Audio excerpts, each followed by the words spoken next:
This day in Philly sports history is proud to be a part of the Clashing Conferences Sports Fan Network, where passionate fans make powerful content. Check out theclashingconferences.com and join the squad today.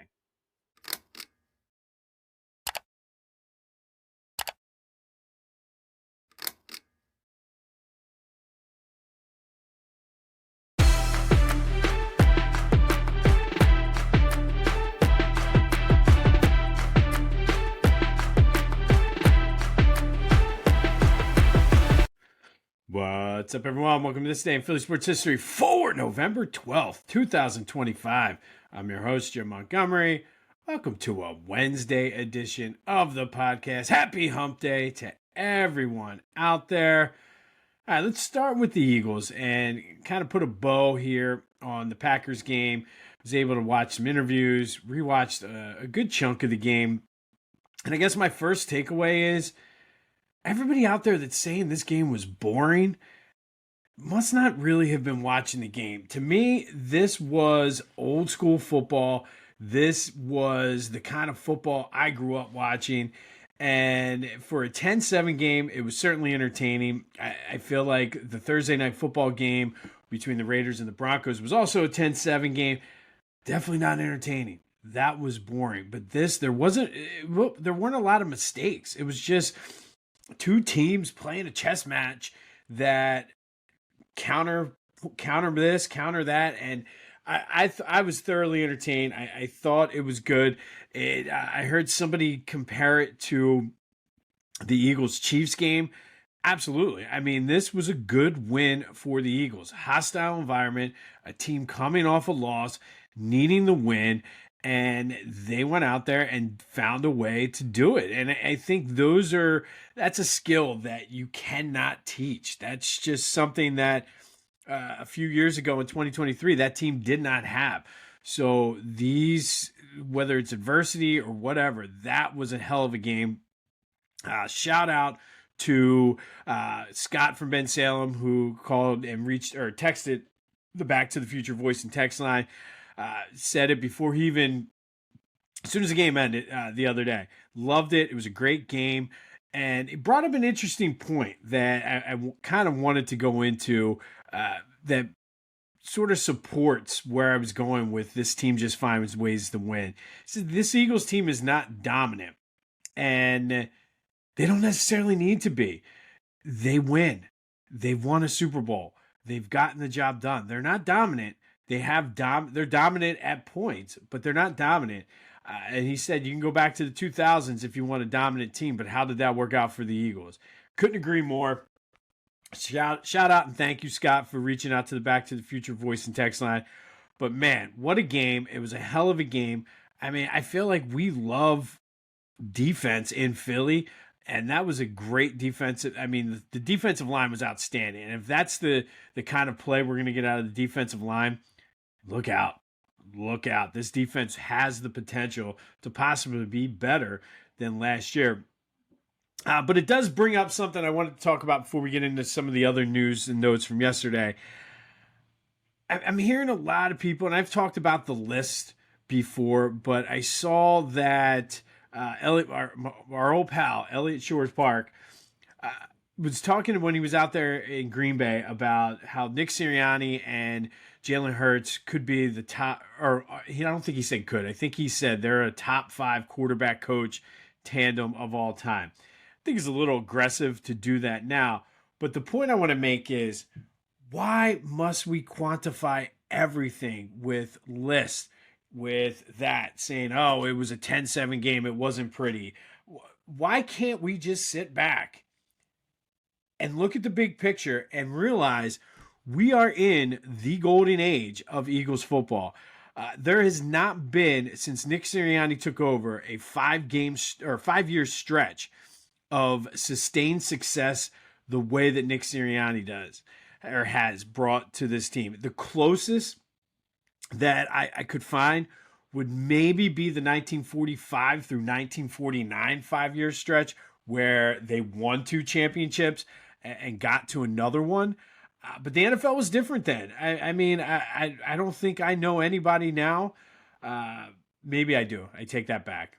But nobody's old that I know is old enough to remember that. I might have some people in my family who were born, they just weren't old enough to remember. But why must we quantify? Why can't we just enjoy and appreciate what we have?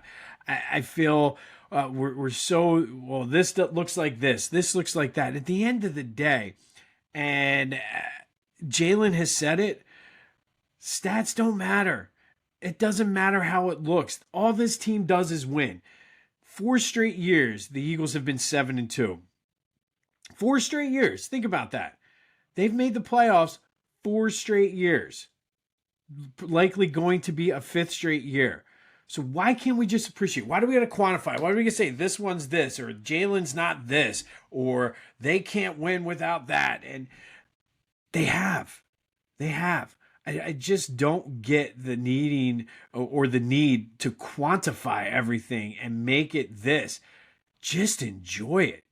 This is the best stretch of Eagles football ever. Ever. And as Scott said, if you want to go back to the Andy Reid Donovan days, go ahead. I'll stay here. I have a Super Bowl championship within this little window here. And if you want to extend it back even further to 2017 and go like a 10-year window, I have 2. So go ahead.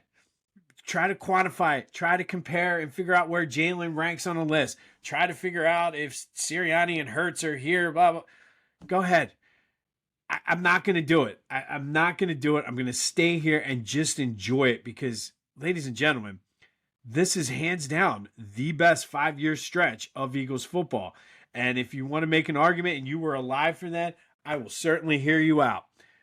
The 45 through 49 era. But again, I'm going to stay right here. So just enjoy it. Enjoy a 10-7 game that was a slugfest. And I mean, and truthfully, if you look at that game, I rewatched highlights and good chunks of that game yesterday. The Eagles dominated. That defense dominated. Sure, the Packers defense certainly came to play, but the Eagles dominated that game. That touchdown was late, and for whatever reason, they had a mental lapse for a drive, but the Eagles should have shut them out. They dominated. So sit back and enjoy the ride. All right. Couple things, though, about that game. The last play where they threw the 4th down pass, there's starting to be rumblings that maybe Jalen and AJ sort of ad-libbed that and went rogue, I think is what they were calling. You can see it, like, why pass that? Like, Nick Sirianni was saying, why pass that? But I guess the bottom line is, why were you not punting there? And I think there's a little bit of merit if you start connecting the dots and playing detective here. Nick Sirianni, in his post-game press conference, talked about kicking a field goal. That was not a field goal spot anyway. So why were you not in punt formation unless you were trying to draw them off? And if you were trying to draw them off, okay, maybe they saw something, but just something's just, the math ain't mathing. But they got away with it. They need to be better with that, especially because they were conservative the entire game. And then you get aggressive with like 30 seconds left and give the Packers a chance to tie it. I don't know. I did see a stat, though, that the Eagles have the best red zone offense in the league, but they also have the highest 3-and-out percentage. So that's, to me, the very definition of inconsistent, but it goes to show when they have opportunities, they're able to take advantage of it. And then the other thing is, last year coming out of the bye, the Eagles looked sluggish. That was the Cleveland game. That was when we left that game. I remember walking out of that stadium feeling it, even though we won, feeling we lost. That was when Nick was yelling at the fans. And then all of a sudden they got it together and turned it around after that. So I don't want to necessarily compare because each year is different, but we were feeling a lot worse at this point, the game after the bye, than what we are right now. So again, just enjoy it. The other news yesterday, Jair Alexander is stepping away, contemplating retirement to focus on his physical and mental well-being. While it definitely is something that could potentially hurt the Eagles from an on-field thing, go do you, Jair. I mean, one, take care of yourself first. We talked a lot yesterday about mental health awareness and just reaching out. Kudos to him for having the wherewithal to realize, I need to get my mind right. And two, wish you the best, man. Like I said, it takes courage to do that.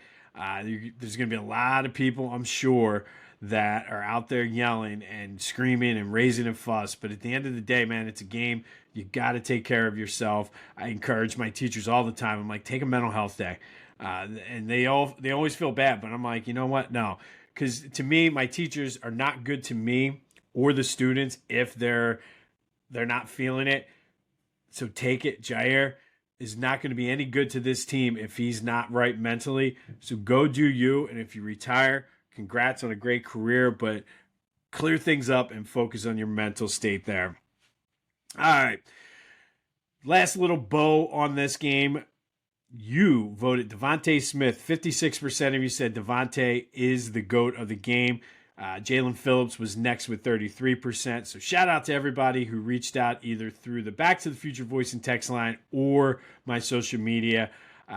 Appreciate it. We'll do it again next week when the Eagles take on the Lions. And the Eagles, as of this morning on DraftKings, they were 2.5-point favorites. So looking forward to going down to that game Sunday night. All right, Sixers with an exciting game. Once again, no Joe, who was being evaluated for knee soreness. Not the knee he had surgery on. It's his right knee, the other one. So not sure if that is a byproduct of overcompensating or what. So we'll continue to monitor that. But a 102-100 win over the Celtics. And this team fights, man. They were up 10 at halftime, had a crappy third quarter, fought back. Kelly Oubre with the tip in with like 4 seconds left. They were able to hold off, and the Celtics didn't get their last shot off. But this team is fun. This team is fun. Zero expectations right now, but they are fun.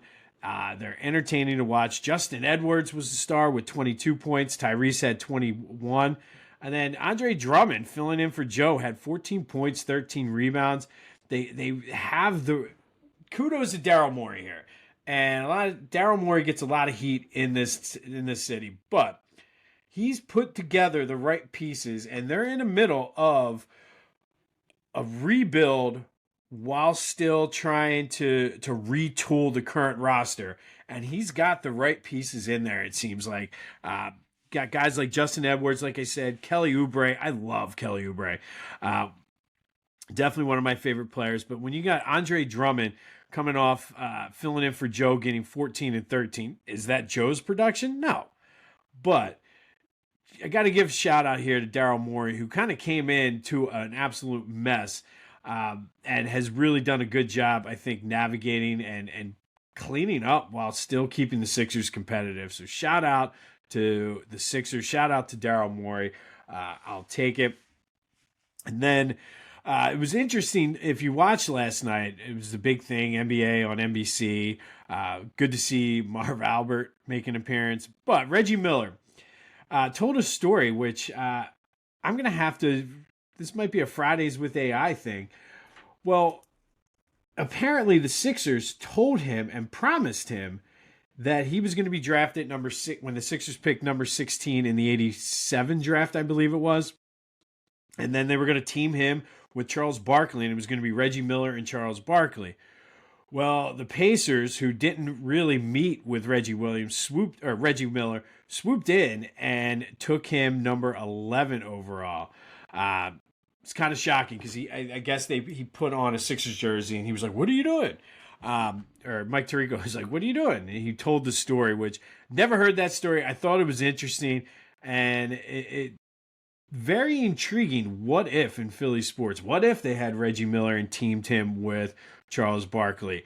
I think we might be Sixers history may have turned out different. Instead, the Sixers ended up with Chris Welp. Well, yep, exactly. All right, Flyers back in action tonight at the X versus the Oilers. Looking to keep their momentum rolling, and it'd be interesting to see how the Mishkov-Couturier dynamic, after I'm sure they've had some time to talk it out and fix it. So looking forward to the Flyers tonight. Yesterday's trivia question, we talked about the 72-73 Sixers, and I said they had the lowest amount of wins ever in NBA history until a team came along in 2011-2012. That team was the Charlotte Bobcats. Now, there's a little bit of an asterisk next to this because the Charlotte Bobcats won 7 games during that season, but due to the lockout, it was only a 66-game season. So technically, you can maybe out of the last 18 games or 16 games, they would have maybe had 10 wins or more. But due to the winning percentage, they are the worst team in NBA history, taking the Sixers off the hook. But the Sixers still have the worst 82-game win total in NBA history. But hey, we're not the worst. All right, some quick housekeeping. Be sure to follow me on social media at Philly Jimbo on all platforms. Subscribe to the YouTube channel, Jimbo_Mott, and let's make a push here for the end of the year. I've seen a couple people doing this on different podcasts and different platforms. Let's make a push here. If you have not subscribed to the YouTube channel yet, even if you're listening on Spotify, go to the YouTube channel, Jimbo_Mott, hit the subscribe button. Trying to get my subscriptions up to over 200. Lofty goal of 225 for, and again, I know some people are like, oh, only that. Listen, man, I work full time. This is kind of like a hobby, but let's get those subscriptions up to 225 and spread the word. Tell everybody to, and continue to leave the comments. More and more comments are coming in. I do my best to answer every single one, negative and positive, but subscribe to the YouTube channel. Do me a solid. I really appreciate it, and then continue to spread the word. And then don't forget, starting Monday, kicking off the 3rd annual gift and food drive benefiting the Matty Ann Dixon Community Cupboard. Went with a new site this year, Give Butter. So it's more in line for fundraisers of this nature. So I'll start sharing that link on Monday. But looking to blow away what we were able to donate last year. We blew away what we did the year before. So I love seeing this thing grow. So stay tuned for details on that coming on Monday. Want to show off your Philly pride without saying a word? Philly Goat has you covered. From tees, hoodies, shoes, and hats, their gear screams Philly louder than an Eagles fan at the vet. Whether you're tailgating in South Philly or trying to flex down the Jersey Shore, do it in style. Hit up phillygoat.com. Use the promo code Jim Montgomery and get 10% off your order. Philly Goat, because being Philly ain't a choice, it's a way of life. Go Birds! All right, it is Wednesday, so that means it's time for What If Wednesday, brought to you by Lotwin. Go to lotwin.com to get your 3D custom hype chains. These things are awesome. They'll work with you, design them exactly how you want. Great for youth sports, bachelor parties. Makes good Christmas presents, too. We are getting into the holiday season, so go to lotwin.com. Use the promo code TCCPOD to take 10% off of your order.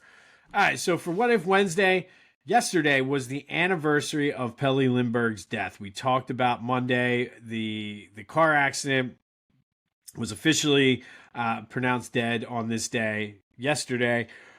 But it's one of the bigger what ifs and kind of just unknowns in Flyer history. What if he did not die? What if he didn't get into the car accident? What if he called a cab or whatever? And it's an interesting take because the Flyers, from a goaltending perspective, really have still never recovered from Pelle Lindburgh's death so many years ago. But, I mean, he was 26, coming off a Vezina Trophy season. Do they win it in 87? I mean, Ron Hextall was outstanding specifically in that Stanley Cup playoff run. But does having Pelle Lindburgh change that? I mean, he was on an all-star trajectory at the time. Do they go back in 1986? That team in 1986 was exhausted from the Stanley Cup run and then having to deal with the death of their goalie. They got booted in the first round. Do they make a run in 86? And then moving forward, are there other runs? You have to think that, I mean, all due respect to Ron Hextall, He was a very inconsistent goalie, probably still one of the top goalies in Flyers history. But I mean, you had a guy that was a Vezina Trophy winner, and maybe Ron Hextall learns under him. Now, Ron played a different style. Ron did win a Vezina himself, but maybe you go Pelle to Hextall, or maybe Hextall can be traded for pieces that help the Flyers continue to make runs. So there's so many ways to go, but obviously a sad day that Pelle Lindburgh passed away. But man, what could have been for those Flyers teams? It was almost like they had the lull in the early 80s and they were coming back, and it just seems like everything it was just different after that. And they're still kind of searching for that consistency at goalie. But what are your thoughts? What if Pelle Lindburgh was able to live and continue to play for the Flyers? How would it have changed the Flyers in the late 80s, early 90s? Because we know they went into the tank until the drafting or the trade for Eric Lindros. But hit me up on the Back to the Future voice and text line 267-495-8531. That's the Back to the Future voice and text line. Get that. Anything else Philly sports related off of your chest. But that is What If Wednesday, brought to you by Lotwin. Go to Lotwin.com for your 3D custom hype chains and use the promo code TCCPOD for 10% off of your order. But that does lead to today's trivia question. How many Vezina trophies have the Flyers won in their history? The Discord channel is the first link in the chat, or you can hit me up on any of the socials as well as the Back to the Future voice and text line. All right, November 12th. Today is going to be an Eagles Day. And first, we're going to go back to 1979, and it was Eagles-Cowboys on Monday Night Football down in Dallas, a huge NFC East matchup for the standings. For the Eagles, Ron Jaworski threw 2 touchdown passes to Howard Carmichael. Wilbert Montgomery had 127 yards as a touchdown as the defense forced 3 turnovers, sacked Roger Staubach 5 times. Tony Franklin, the old barefoot kicker, kicked a 59-yarder to set an Eagles record for longest field goal in team history as the Eagles beat the Cowboys 31-21 down in Big D.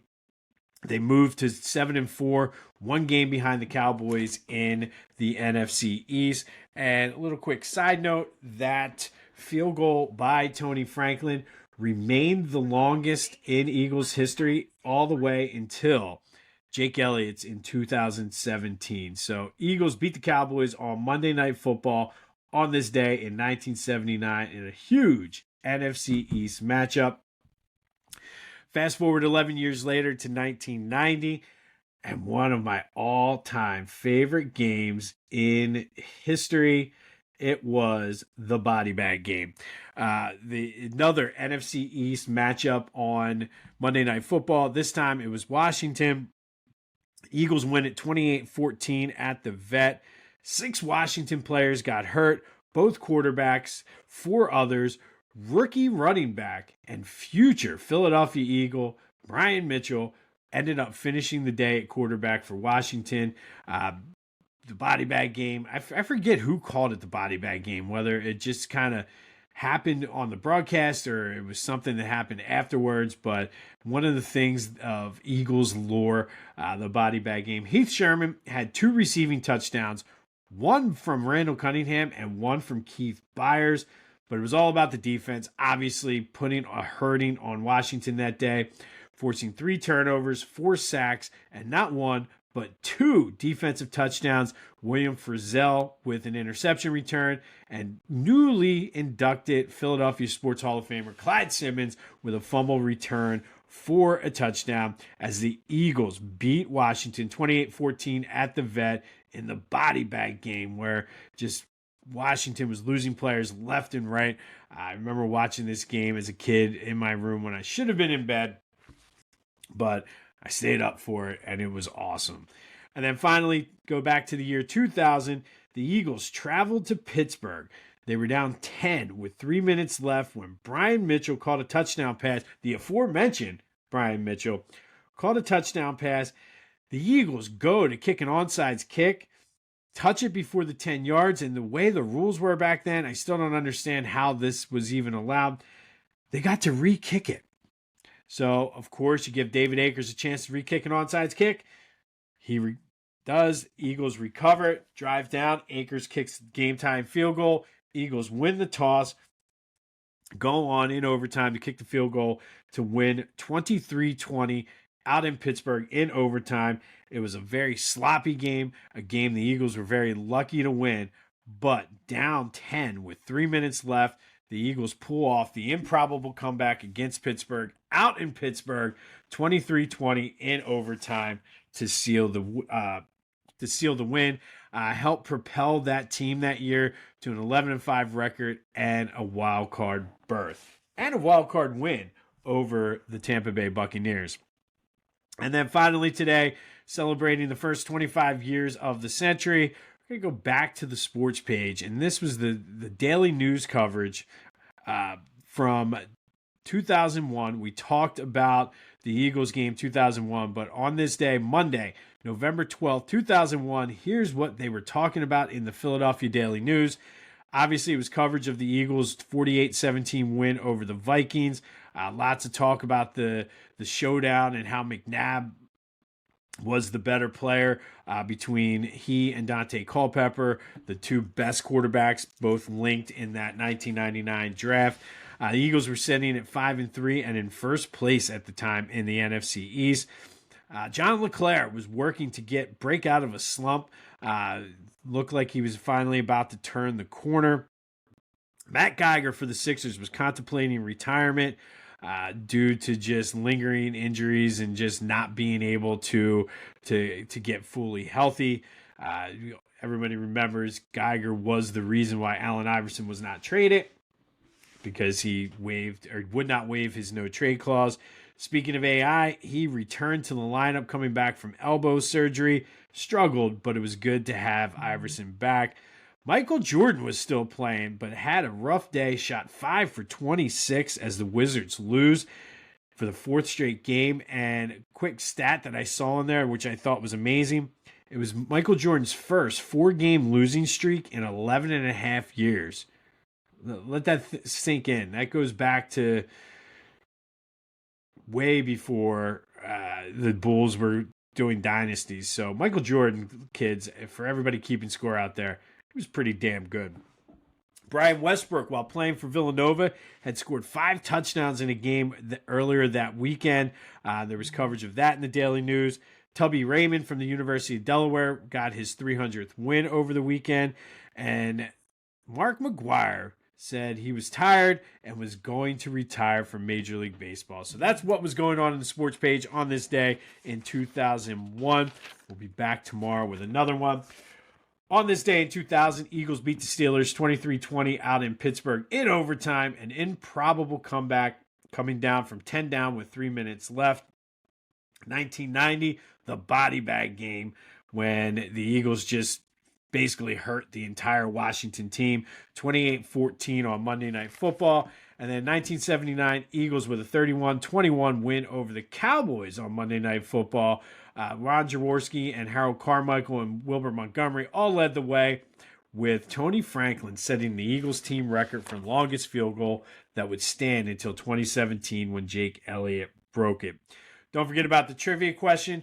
We'll have more on the Eagles as we start looking ahead to the Lions. We'll update you on the Flyers as they take on the Oilers tonight down at the X. If we hear anything about Joe or anything Philly's hot stove, it did appear as though there might have been a goodbye message from Harrison Bader posted. Lots of speculation and talk about the meaning behind that. I read it. To me, it certainly looked like he was like, thanks.